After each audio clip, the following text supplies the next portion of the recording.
white and blue coverage now. Republicans will continue to hold control of the state Senate after next week's recall elections. 2 of 6 Republicans lost their seats in Tuesday's elections, cutting their lead, though, to a 17-16 majority. In Tuesday's recalls, Democrats had hoped to take control on the weight of Governor Walker's controversial collective bargaining law. And that news is not stopping Democrats who want to push to recall Governor Scott Walker. And as you can see, the governor now joining us in our studio. First and foremost, thank you very much, Governor, for taking time out of your day to join us here inside of our studio. So we got to talk about, the Wisconsin Democratic Party saying that they're going to follow through with their plan to try and push a recall election to get you out of office. Give us your reaction. I mean, are you at all discouraged or worried about this? Well, the only campaign I'm focused in on is to create 250,000 jobs here in the state. And I think as long as I stay focused on that, as long as we try to bring, at least in the legislature, Republicans and Democrats together to help the people of the state create more jobs, I think we're going to be fine. Plus, I also think I was just at the fair the other night on the night of the election, and I got to tell you,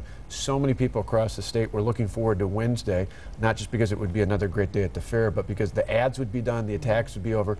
I don't think anybody's looking forward to any more new campaigns, at least in the next year, because I think they're sick of all the attacks. They're ready for us to just get back to work. Well, what is the message you took away from the recall elections on Tuesday moving forward? We do have a couple more next week as well, but do you think that there's been a message at least sent to you as governor to, hey, let's work on having peaceful solutions as opposed to dividing people? Well, I think it's a combination. You look, last November, clearly voters told all of us who were elected they want us to focus on fixing the economy and fixing the budget. We did both those things. We balanced the budget, did it without raising taxes. We've helped the private sector create 39,000 new jobs in the first 6 months. That's more than double the rate of growth with the national average. But I think not just Tuesday's results, but leading up to that, what I heard traveling the state was people want us to work together. They want us to find ways to work on fixing the economy, putting more people to work, but do that with both Democrat and Republicans at the table. And that's what we're doing. We reached out to the leaders in both political parties. We're going to bring them in. We've been meeting for the last month with lawmakers, over 70 different lawmakers in both political parties, taking ideas for the fall, and hopefully these are the things we can do jointly. And these are the things you have to do, because obviously with these recall elections, we watched the Republican Party margin narrow slightly, and so it's going to have to be a way to bring both sides together if you want to get anything done. Well, and our focus is, somebody asked me, how are you going to get by on a 17-16 margin? Our goal is to have many more than 17 votes on any of these issues. I mean, you look at jobs, you look at something like venture capital, where startups, small businesses, companies that need to grow and create more jobs here in the state of Wisconsin. Well, those are things that aren't Republican or Democrat issues. They're just Wisconsin issues.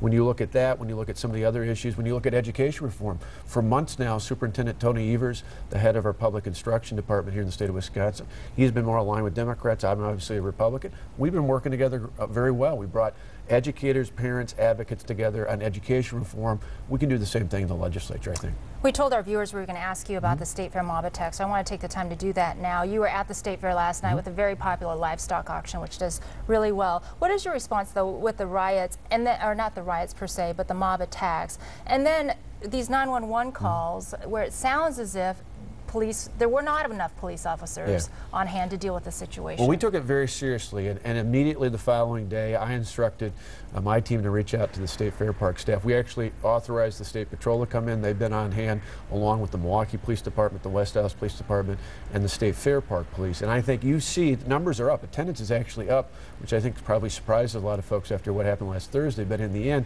they reacted. They put in private security. They augmented the police department. I think the response has been incredible. Now, looking ahead to the future, I don't ever want them to be in a position like that. So I think you've got a much better game plan in terms of local police. State Patrol will help augment that. And I think in the end, people realize, I've been out there the last 2 nights, I'll be again here today.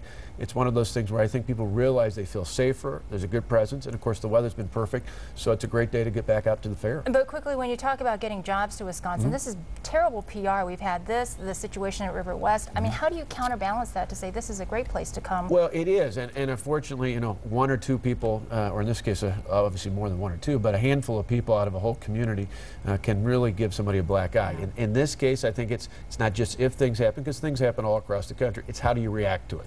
I think there's been a measured but aggressive response to that. I think people can feel safe. It's why the attendance is up. We want to make sure we deal with that. And long term, it's going to mean working with the city of Milwaukee, Milwaukee County, and others to address some of the larger societal issues, which I think are indicative of some of the challenges we face here. The best thing we can do, though, is The more jobs we create for the state, the more, particularly in the city of Milwaukee, we can help create. The more families are going to be working, the more people are going to be occupied, the less likely we are to have problems like this.